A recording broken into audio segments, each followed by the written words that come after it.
Welcome to the Brighton Bites podcast, where we bite into the juicy topics of careers, dream jobs, the impact of AI, and the ever-evolving landscape of the future of work. I'm your host, Leah Kim Brighton, bringing over a decade of experience as a career advisor and hiring manager, guiding ambitious professionals from mid-level to leadership, C-suite, and beyond. In each episode, we dive into the strategies that work, share insider secrets, and bring in industry leaders, visionaries, and professionals who've walked the path to tell their stories. This podcast is for the dreamers, the doers, and the innovators, and anyone who's looking to make their mark in their professional journey. My goal is to equip you with the insights, trends, and actionable advice, not just to navigate the future of work, but to thrive in it. And if you're looking to turn your aspirations into tangible achievements, go to www.dreamcareertoday.com for bespoke career coaching designed with you. Whether that's landing your dream job, mastering the evolving landscape of AI in your career, or getting that next promotion, I'm here for you. So whether you're commuting, working out, or just taking a moment to yourself, let's get ready to explore, learn, and grow together. Welcome to the Brighton Bites podcast. Let's bite into the future of work now. Today on the Brighton Bites podcast, we're diving into the fascinating intersection of e-commerce, AI, and the ever-evolving landscape of operations management. I'm thrilled to welcome Michael Lombardi, a seasoned operational professional whose expertise has significantly shaped the grocery delivery industry in North America. Michael comes with us with over 5 years of experience at Instacart, where his work as a program manager and market manager not only drove remarkable growth, but has also led to their innovation and strategies that have transformed internal productivity and market profitability. His achievements include leading targeted localized marketing efforts that quadruple customer activation in areas previously untapped and steering the company through an impressive phase of national market expansion during critical times. Before his pivotal role at Instacart, Michael honed his skills at Wealthsimple, where he was instrumental in scaling back-end operations. And before then, at Bell, where he oversaw service delivery and customer experience impacting thousands of technicians across Ontario and Quebec. Beyond his professional prowess, Michael is passionate about personal finance, people development, and prop tech, always staying at the forefront of learning and innovation. Join us as Michael shares his journey, the lessons learned along the way, and his insights on leveraging technology to enhance operations, customer engagement, in the fast-paced world of e-commerce and beyond. Welcome to the show, Michael. Michael, so great to see you and to welcome you. If you could share a little bit about yourself and a bit of a bio, that'd be great. Sure. Yeah. Thanks for having me. This is really exciting, and it is crazy. I feel like it was not that long ago that we were working together, but time passes quickly and people go through experiences fast. So I'm sure we'll get into it a little bit more and a little bit more deeply. But yeah, I think over the last, honestly, it's crazy. I'm about 10 years out of school now. And so you gain experiences very quickly, especially in the tech space. I've worked in operations as kind of a core function for almost that entire time. Spent a lot of time in telco, kind of big Canadian telco.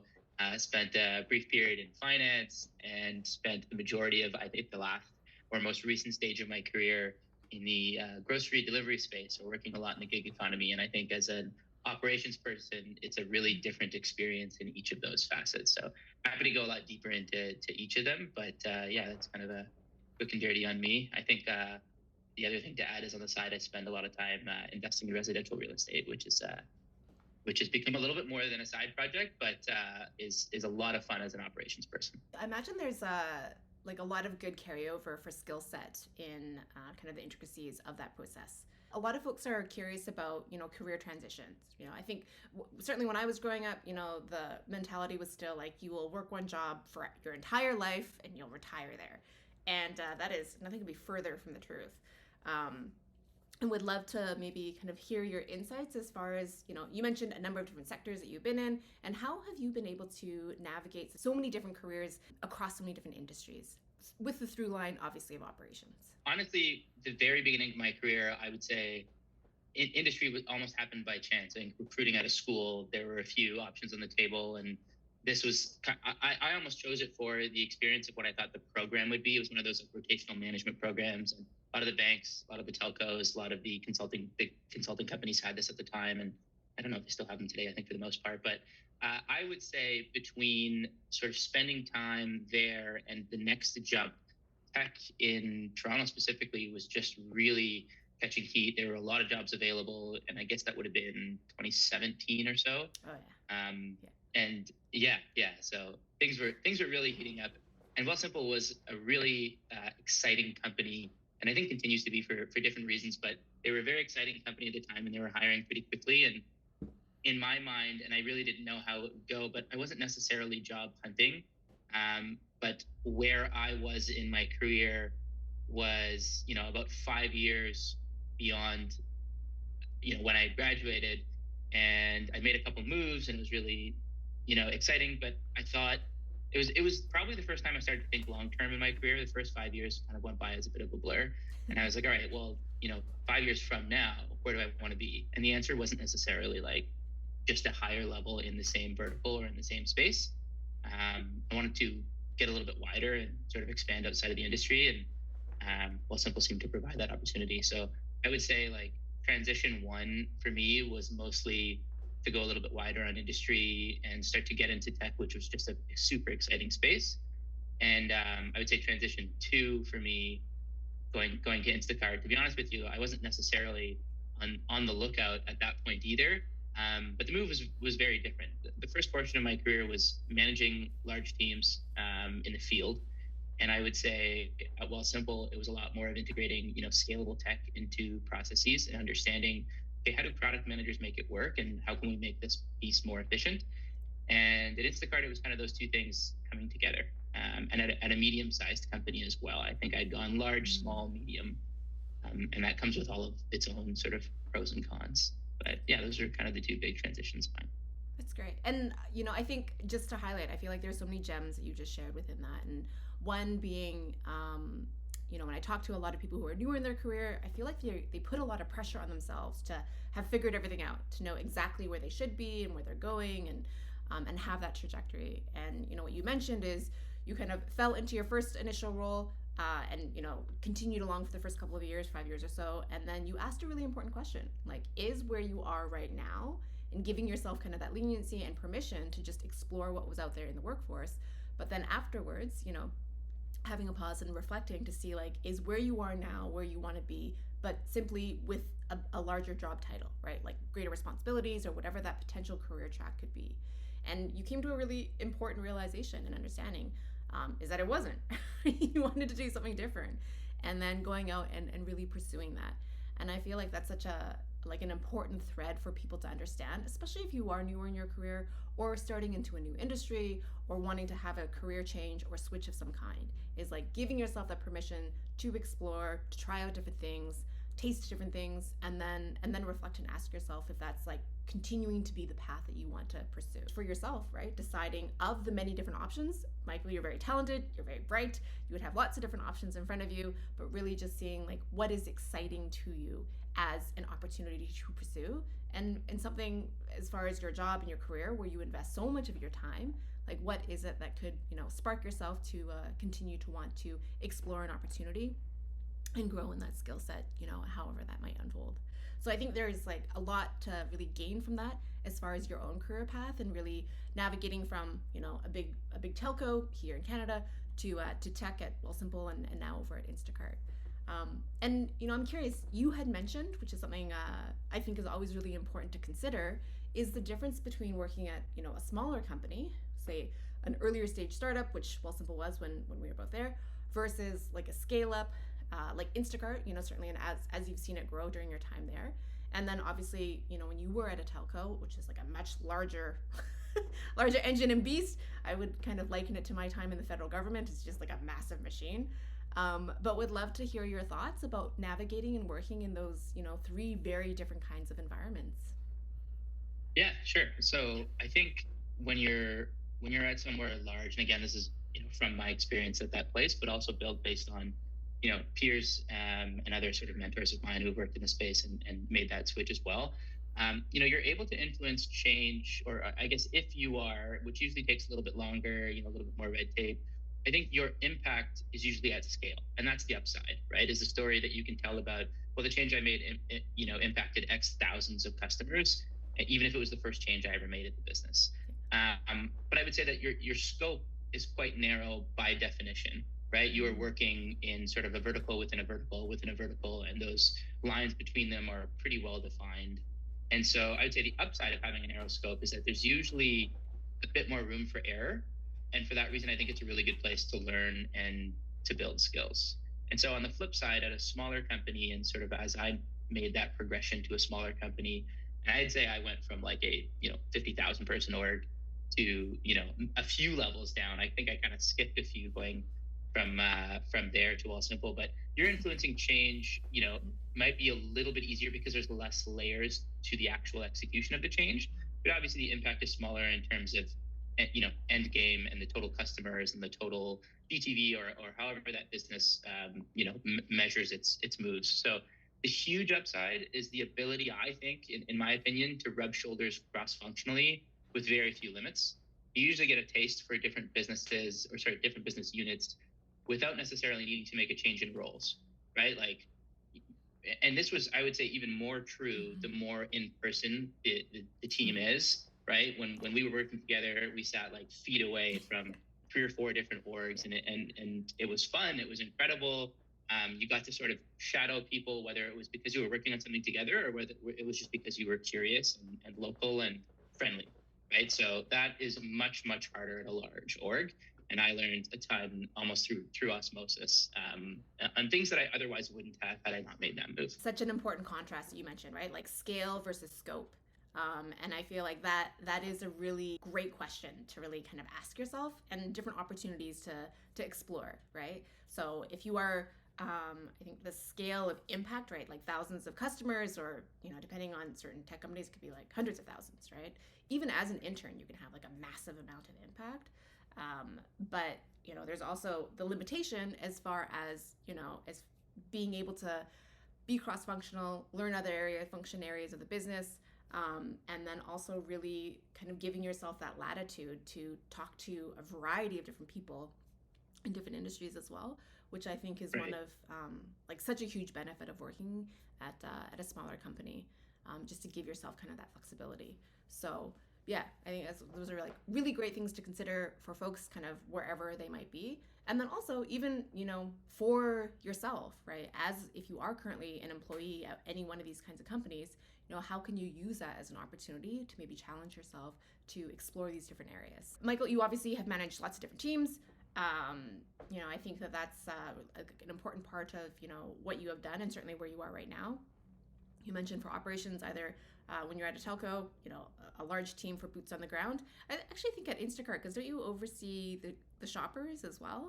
Isn't that part of it? I did in my first few roles there. Yeah. Oh yeah. Okay. Actually, what is your current overview right now then? Sorry, I thought that still was your current function. No, that's all right. That's all right. The team shifted, and we do. I would say we have less of a geographic responsibility, whereas previously, and I mean, this is kind of par for the course for companies in the gig economy. It's typically the beginning of the operation is geographically divided, and then organizations change, you grow. Right now, I'm a program manager, and I sort of lead a number of critical programs across North America. So I don't have the same Canadian scope as I had probably for the majority of the time that I've been there. Okay. So what kind of programs then? So this would be programs still impacting what we call shoppers, which are, would be like Dashers or Uber Eats drivers and so on and so forth. But essentially, it will impact in some capacity their efficiency or the process by which they make decisions. And again, there's no geographic constraint to it at this point. What would you say as far as, for individuals, like for the teams that you've seen or that you've managed, how do you feel maybe like their roles have changed as the team, as the overall company headcount has grown? Because for example, you've been with Instacart for like a number of years now. So you would have seen them kind of scale across that period of time, and would love to kind of get a sense as far as, you kind of mentioned it, but if you want to add additional color or context to that, I would be curious to see what your thoughts are on that. As I mentioned before, and we probably sit somewhere between my two descriptions of small and large company, and obviously this goes based on your definition, but scope and scale have obviously changed, not for just the entire company, but individual roles, and mine is no exception to that. So I would say during that type of growth, the org kind of goes across that sliding scale a little bit.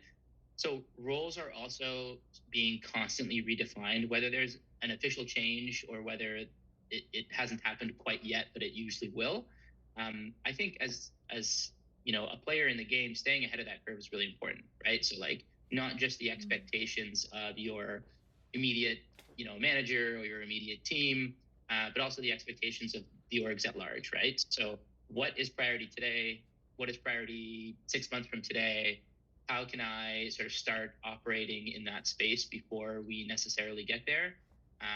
And a lot of times it's influenced, I would say, by changes in orgs that are close to you, right? So my, as an operations person, the way that we, the relationship that we have with, let's say, the marketing team might be X today, but all of a sudden we've gained a ton of customers over the course of, I don't know, the pandemic or whatever growth factor may have happened. And so what is that relationship going to be like 6 months from now, regardless of whether there's an official change in my role? And how can I start operating like that today to sort of get to that point? So that's the way I like to think of it. And I know that the answer to your question was kind of how would I react to it as well as the org. But that's kind of how my brain operates. Yeah. No, I think that's so critical, right? Like you mentioned, not only looking at your current role, but also externally, like at the company overall, and having like that holistic perspective. And importantly, thinking about like intersecting departments, because I feel like a lot of times employees, they can just focus on, they kind of classically fall into the trap of like, I'm great at my job, which is great, Right. but you are within the context of a very large company or any sized company, right? Unless you're, so any individual is within an ecosystem, and thinking about that ecosystem for not only your role, but the company, how it operates within the company overall, and then importantly, kind of that long-term trajectory, and thinking about and playing that out for candidates. Because as mentioned, you certainly have managed lots of teams. For folks who are interviewing, what advice would you give folks for how to stand out as a candidate? I think I can answer this question a couple of different ways, but I think the easiest way to stand out as a candidate is to bring some sort of a unique story or a fun fact or something that you think will be memorable to whomever it is that you're speaking with. Because obviously understanding what the process is going to be is very important. But I always like to tell some kind of silly story, and I'm shocked how many times it comes up later, not just in the interview process, but even like kind of long after hiring. Someone will be like, I remember you're the guy who did the thing or said that wild thing. So that's, I would say, one thing. And the other one in my mind is like selecting your interviews very well. I think one of the mistakes I made when I was kind of starting my career was I would just like take any interview that I could get. And then I'd realize very quickly during the process that like, I probably shouldn't be in this. I'm like wasting their time. Like, this is silly. I'm out, even if I thought I had a pretty good chance at getting that job. So I would say it's like being very selective about the roles and making sure that what you're applying for and the pipeline that you're in is actually something that you want to land at the bottom of if you can. Okay, so now I have to know, like, what was your funny story? What was your silly fact? So I don't know. I got a couple of things that I say. It kind of depends on the time of year, but I once melted all of the ice cream at a Baskin Robbins is one of the ones that I like to go to because people react that way. And then every year I do this annual charity walk that's pretty wild. So if we're near the end of a year, I'll be like, yeah, I walked 120,000 steps the other day. And people are like, what? Okay, that's wild. So for Baskin Robbins, what happened? Did you refreeze the ice cream or did you throw it out? No, so this was actually my first job ever. And I was 15, 16 at the time. Yes. And the long story short is the local manager probably gave me a little bit too much autonomy too quickly and basically said, like, close up the shop and I'll, meet you outside later. And instead of hitting the lights for the freezer, I hit the switch for the freezer. And the next morning I got a call from the owner being like, what's the light switch? And I described the other one. So we figured out how it happened, but safe to say, I wasn't making enough to sort of pay. I offered. I was like, "Oh, can you take it out of my paycheck?" And she like very lovingly was like, "You that won't work. you won't be paid for the rest of the summer. So that was an interesting lesson. So how's this? I'll say something kind of similar. When I was around the same age, my first job was at Subway. I was a sandwich artist, Nice. And we, on one shift, we ran out of bread. Not ideal, Yeah. right? Because you have to like count for how much bread you have, and then there's the rush, and then there's a lull, and there's a dinner rush, and we ran out of bread. It was quite unfortunate for obvious reasons, but we sold a lot of salads and wraps. Nice. So we had like another option, but pivoting at the front. I love that. It was a lot more sales involved in that. And quickly gained your sales skill set on that day. Yeah. But it worked, and the franchise owner was like, "Wow, you guys like really did a great job selling wraps and salads." And I'm like, "Yes, we definitely did." Anyways, valuable lessons. There's that. So another question that candidates often ask is, when they are employed, they have an opportunity. I think seasonally, it's often a big question for this time of the year. Is how do you get promoted, right? And I think I know that there's certainly lots of traps that I've seen when I speak to candidates, kind of what they classically fall into. But when you think about for your teams, or if you want to extrapolate this out so it doesn't seem so personal as far as like timely for right now, but how do folks on, say, your teams or other teams or peers that how do they make sure that they really stand out and have that chance as far as actually being promoted and being in that line and running? Again, like a couple of different things here. I personally, like my criteria for what I want my next job to be is always influenced by thinking a couple roles ahead and trying to reverse engineer kind of the next move. And the next move could be internal or it could be external. And it really just depends, where my skills are today and where I want them to be a couple of roles from now and what that gap is, which is often hard to define. But I think an important thing to note, and something that I've kind of learned over time, is that your personal criteria will develop as you move along in your career. So making sure that you're actively revisiting that question instead of just answering it once and assuming it's always going to be true. And this is the thing that I want in my next job. I think that's like a little bit naive at this point. And so again, sort of re-answering the question on a regular basis is important. So what might you need? What do you have today? Where's the gap? And I would say that this is where industry mentors really come into play, because they've been there. They know the answer. They're not trying to guess at the answer like you are or like I am. So I would say that's like one piece of it. And I would say the other piece of it, which I undervalued, I would say for a long, long time in my career, is I always just focused on execution. And obviously being a great executor, I see it now as like just a prerequisite to being promoted.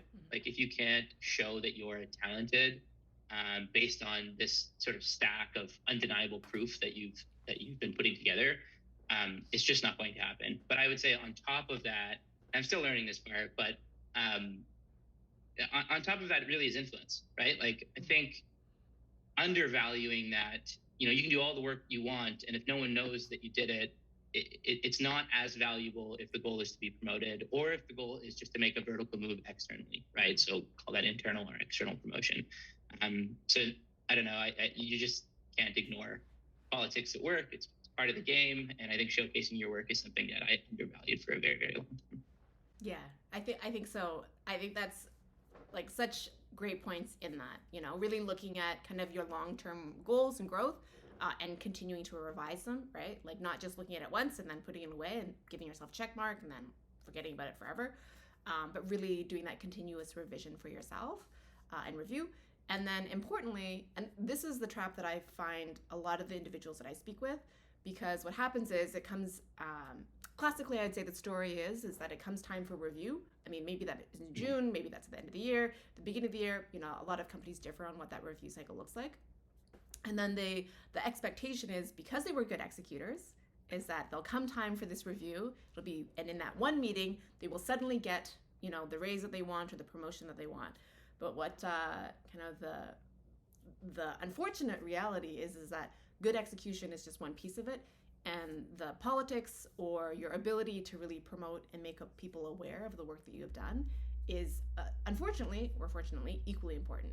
So to be able to have those relationships and really let people know what you do, because I think a lot of people are told that your work will speak for itself. No, that's not how it works. Honestly, people don't care unless they're told to, right? And sometimes it's really about like connecting those dots.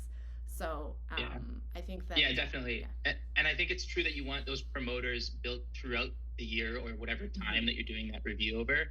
It's impossible. You just think about how impossible it would be for that round table to suddenly be hearing about all this amazing work and being like, I don't remember any of that. You want them to be like, right, I was part of that, and like that person executed very well, and the impact that the thing that they had on my team and what we ended up doing was huge. So like, yeah, kudos, and I'm in their corner.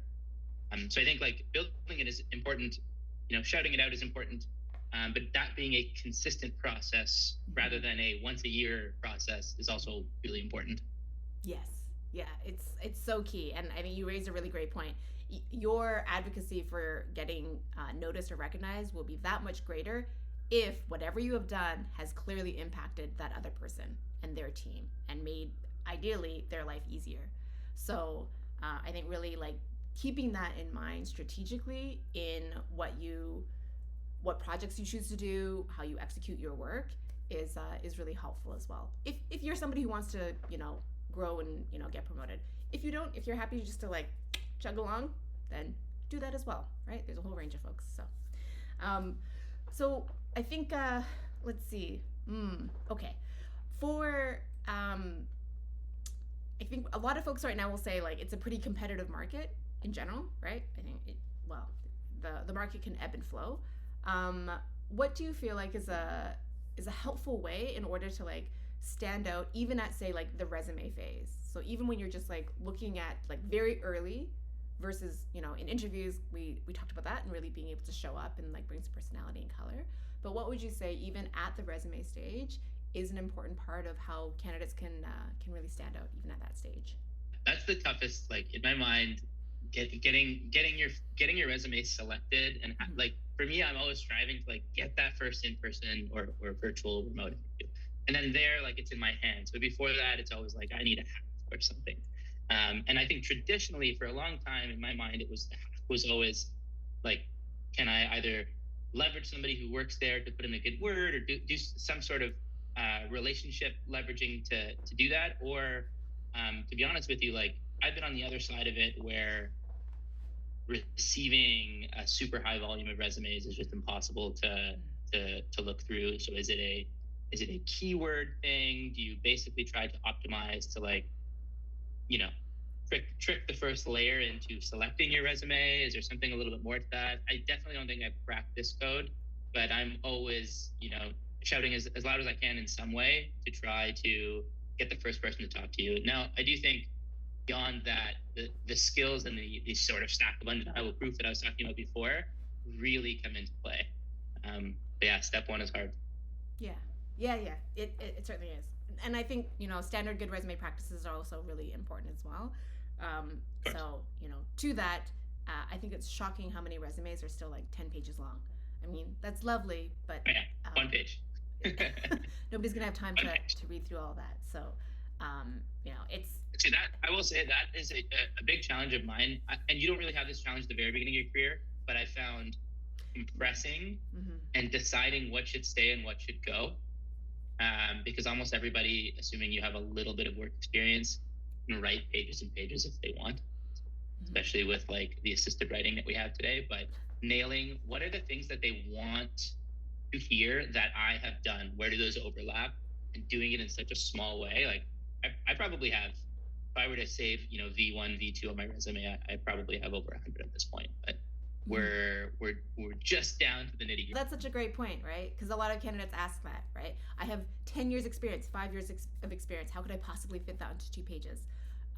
Well, that is the filter. Like whoever you're speaking to, what do they actually want to hear about from your experience? What is like the most relevant and important?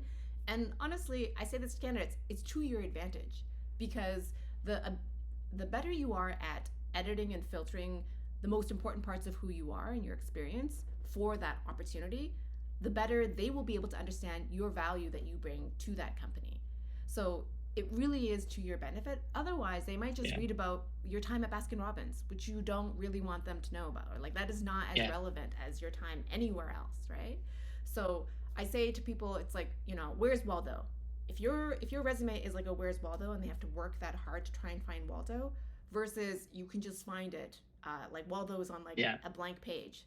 It's to your benefit to reduce the amount of work. I like that metaphor. That's a good one. So are you saying I should drop Baskin Robbins off my resume now? Are you saying it's time? It's up to you. You can include it on your LinkedIn. This is what I say. Your resume, 2 pages. LinkedIn, that can be a novel. Your LinkedIn can be as long as you possibly want it, which is one of the advantages, I think, of having a great LinkedIn profile. So it might be hard to break up with Baskin Robbins, but you might want to consider it. Get the story. Drop it off the resume.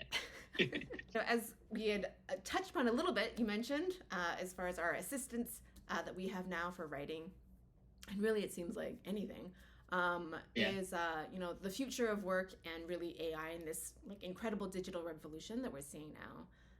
And I can't help but feel like it is a seismic shift akin to when the world first started getting online.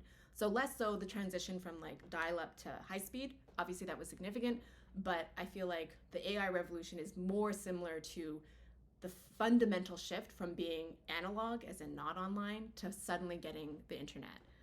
I feel like it is that much more proportionately a shift. So I completely agree. I would love to hear kind of your thoughts as far as, we'll do 2 things: impact work in general, and then impact, say, your role, say somebody in operations. Yeah, I think you've characterized it so perfectly. Like I really do think it not is going to be, it is already a seismic shift and will continue to sort of crank across that scale. I think we're so at the beginning of understanding what the future of work will look like that it's almost premature to put too much stock into it. And it doesn't mean to not already be making tangible changes. I certainly have. It just means like I'm cautious about trying to predict something if it's going to be this big.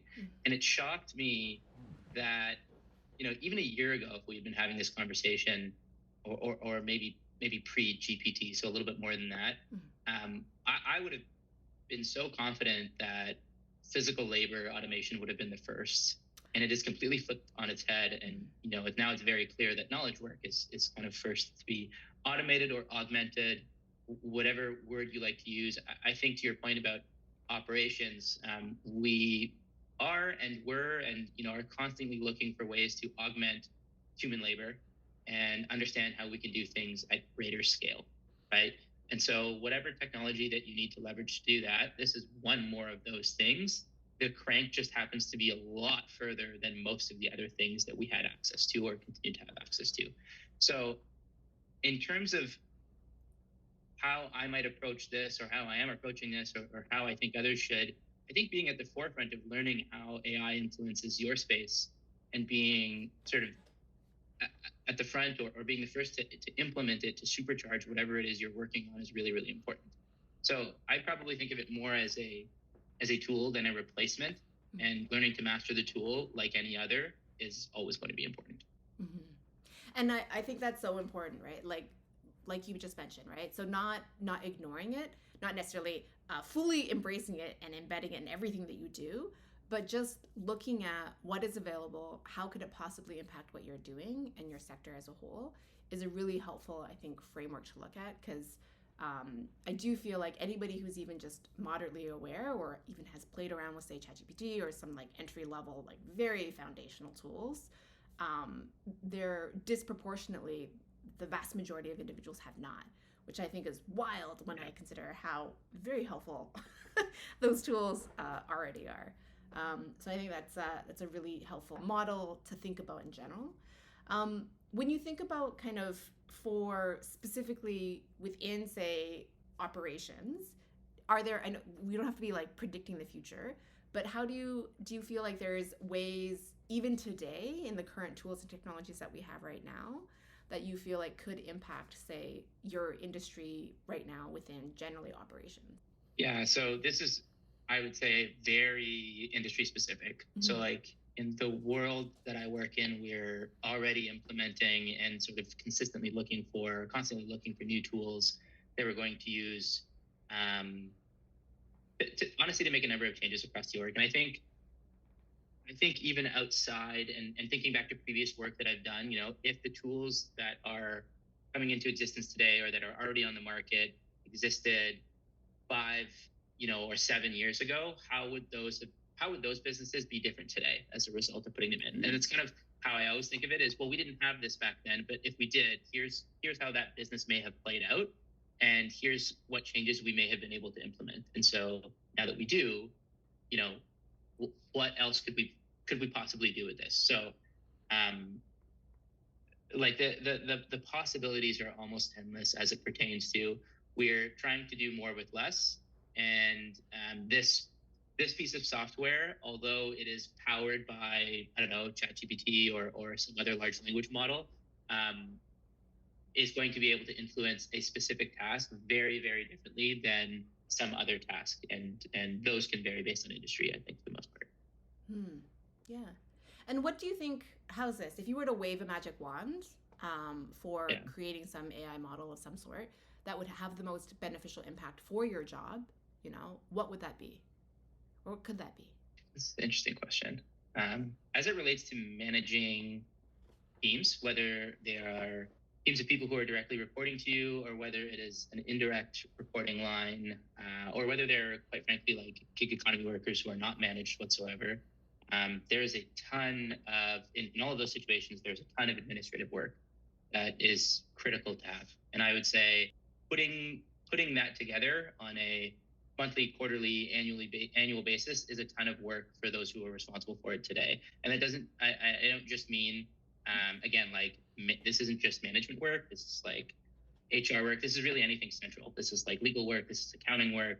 I think a lot of that, if I could like wave a magic wand, and I think waving a magic wand, to be honest with you, is just going to be accelerating what eventually is going to take place anyways. So again, without predicting, I think a lot of that comes down significantly to the point where one person today can probably do 10 times the volume that they're doing today in, I don't know, some amount of time when we have that tech. So I would say the answer to your question is probably administrative work that goes with it, that is less value add to the business and more just how much can you get done with how much resource.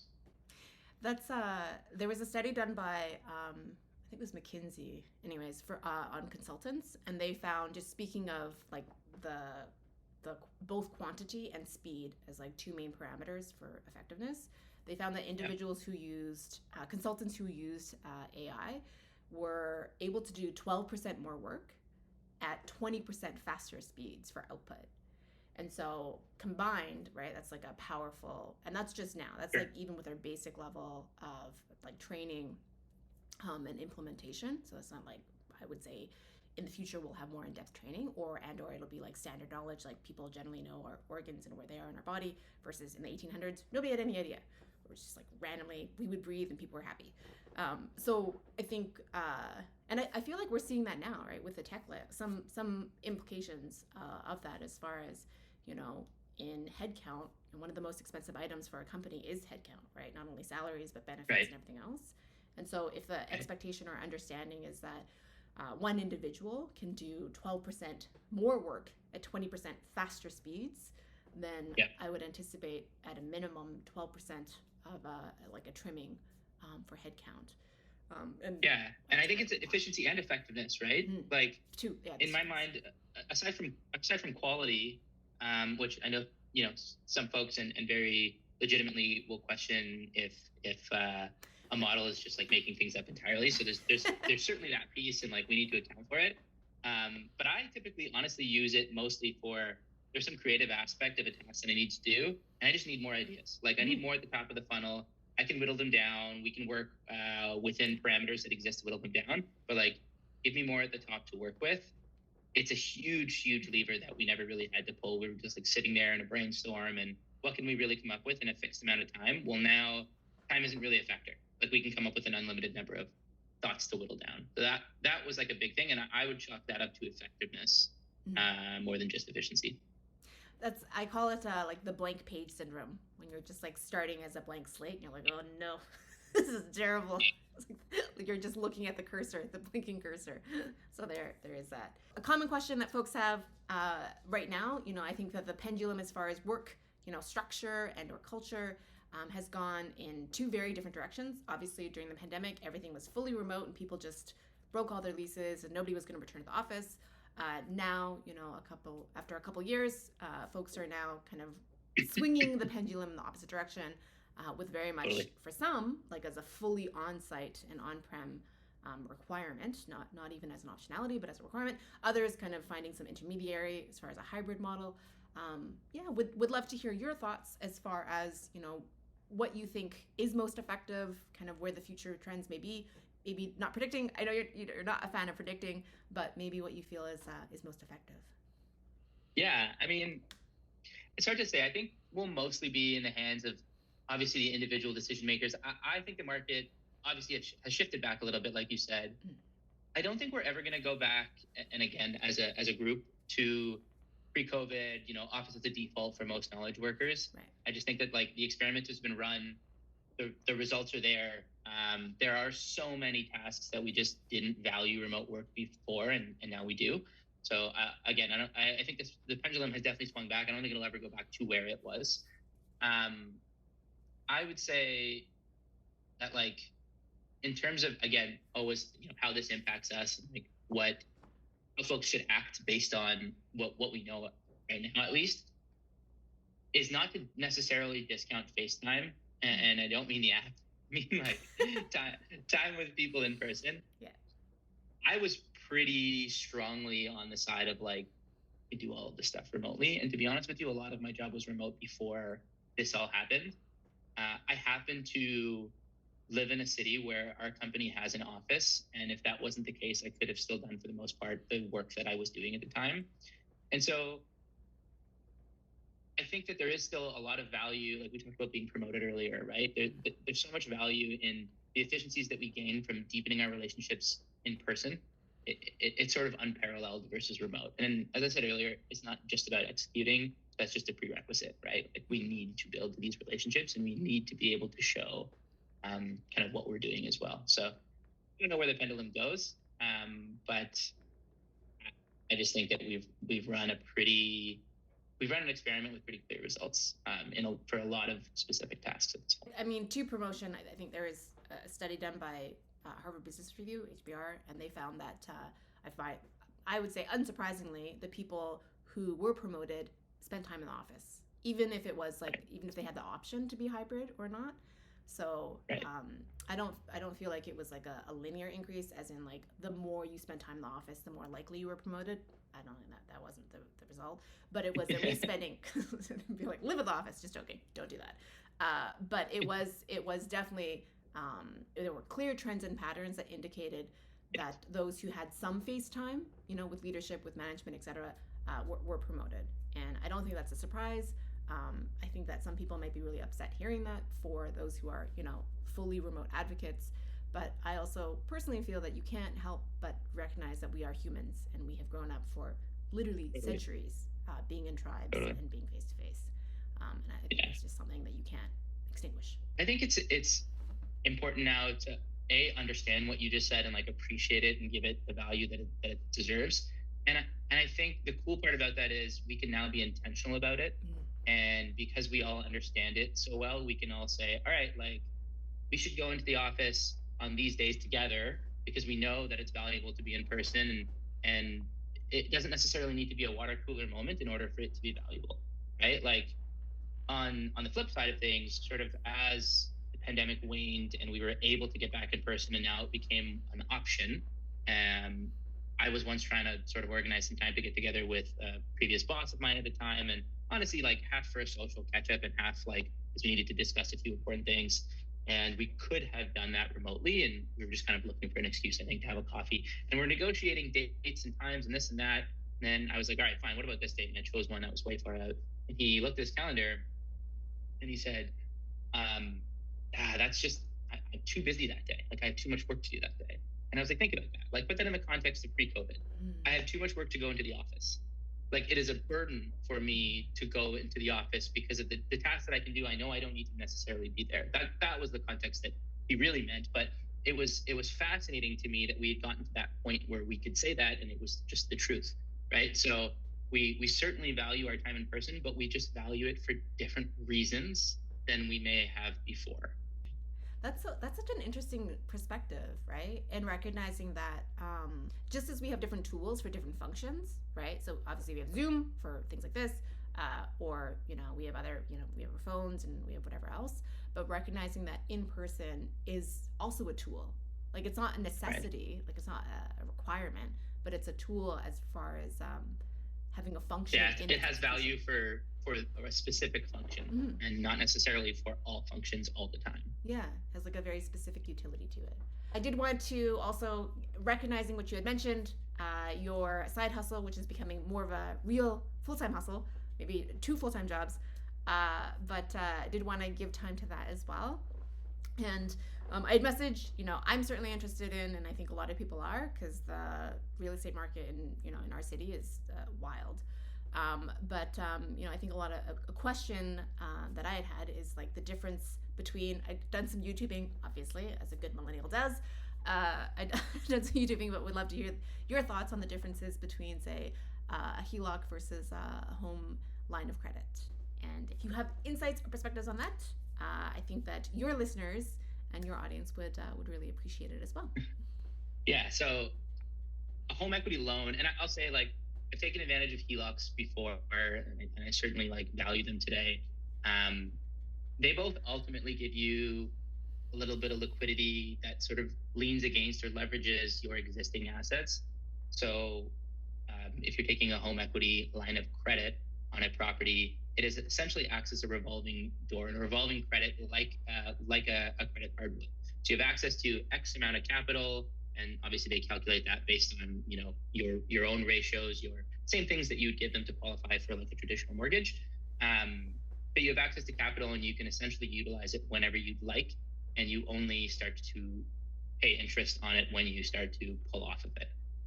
Whereas home equity loan, you could think of a lot more as kind of a mini mortgage that's stacked onto your mortgage. So it's still attached, it's still leveraged against the same property in that case, but you have sort of a predetermined amount of principal payment and interest payment that you need to make on some fixed schedule, whether it's like a monthly payment over a 5-year term or whatever it is that you end up negotiating.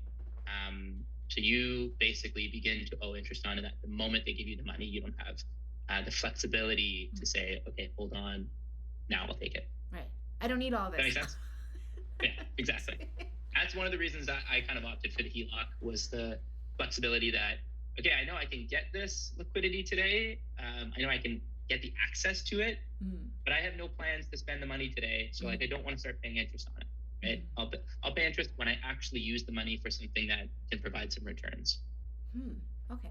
And so I think based on that main parameter alone, it would be much more advantageous to have like a HELOC versus a line of credit.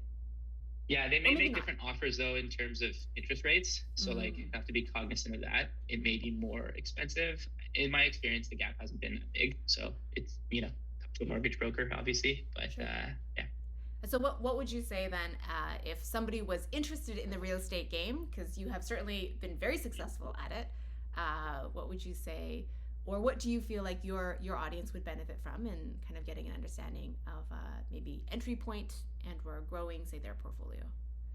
Yeah, I would say most people probably undervalue, and like I have a sort of overall thesis here, but most people undervalue the long-term holding power of real estate. It's really, really difficult. To be honest with you, like my background before I got into real estate was working in tech, and I would say the average sort of, millennial in tech at the time really, really had a hard time navigating the fact that it, really needs to be a long-term asset. And so I really don't ever buy anything with the thought that I'm going to get rid of it in less than 7, 8, 9, 10 years. That's a really long time to like wrap your head around, especially as you mentioned, we change jobs more frequently than that on average now, right? So the boomers had a little bit of an easier time because they just thought in longer terms with real estate. But I would say worry less about what part of the market cycle we're in. If the massive if is your goal is to hold it for the long term. It's less about timing the market and more about I'm in the market is something that is often said in the space. And what do you think for somebody who's, say, new getting into this world, what are some like red flags or pitfalls that they should avoid? I would say properties that have a problem that is large and you don't have the experience to overcome. So as I've taken on more complex projects, I kind of can see a property and see a problem with it and be like, I've conquered that before, or I know how much it's going to cost, or I'm comfortable taking that on. And whereas I would say at the beginning of sort of that development process, the smallest thing could, scar me if I took on the project and it went awry and it cost a lot of money. And I was just like, I'll never, manage tenants, for example, ever again, because I had it back. So I would say just I think as a new investor, obviously you don't have any of that experience. So I would probably say to take on a more simple project or something that is a little bit more buy and hold and doesn't necessarily require a ton of renovation work, is in a market where you have access to a generally pretty good tenant profile. Now those properties are going to be more expensive, but I would say starting simple and not necessarily needing to go to the end of the investor spectrum right away, which is shiny object syndrome, is important. Yeah, that is very much a real syndrome, I think, in any industry. So there's Totally. Also that. Well, I'm Totally. cognizant of the time. I know you have a very packed schedule for today. I so appreciate having this chat, Michael, and would love if you have any final words for you to share them and kind of impart your wisdom across any of the sectors that you have been in. It's pretty simple. I think the most common thing, there's a quote I often remember when people ask what advice that I try and stick to, which is that, if you're, and I wish I could give credit to this, but I don't know who said it, is probably famous. If you're not willing to learn, no one can help you. If you're determined to learn, no one can stop you. And so I think as we move along in our careers and gain experience, it's really easy to forget how second nature learning once was to all of us. And in short, I think, everyone that you'll ever meet knows something you don't. So make your default being open to learning it. I love that quote. That is so fantastic, especially in this era that we, kind of just talked about as far as how important that is to be open. So it's such a great way to close it out. And with that, again, thank you so much. I really appreciate your time. We will, certainly be in touch shortly, and I'll send you kind of the files, etc., that you'd requested. But in the meantime, I hope that you have a really great rest of your Wednesday. Thanks for having me. This was fun. And that wraps up another episode of the Brighton Bites podcast. It's been a pleasure diving into the depths of career advancement, the impact of AI, and the future of work. Until next time, keep biting into your ambitions, chase those dreams, and craft a career that not only meets but exceeds your wildest expectations. And before we say goodbye, if today's conversation sparked a desire for personalized career guidance, I've got you covered. Visit www.dreamcareertoday.com for professional career coaching that's tailored to your goals. Whether that's looking to land your dream job, climb the career ladder, or navigate the future with AI, I'm here to help you succeed. With that, stay curious, keep learning, and never hesitate to reach out with your questions, stories, or topics that you'd love for me to explore. Make sure to subscribe to the Brighton Bites podcast on your favorite platform so you don't miss out on future topics, guests, and insights we have in store for you. Thank you for listening and can't wait to meet again at the next episode of the Brighton Bites podcast.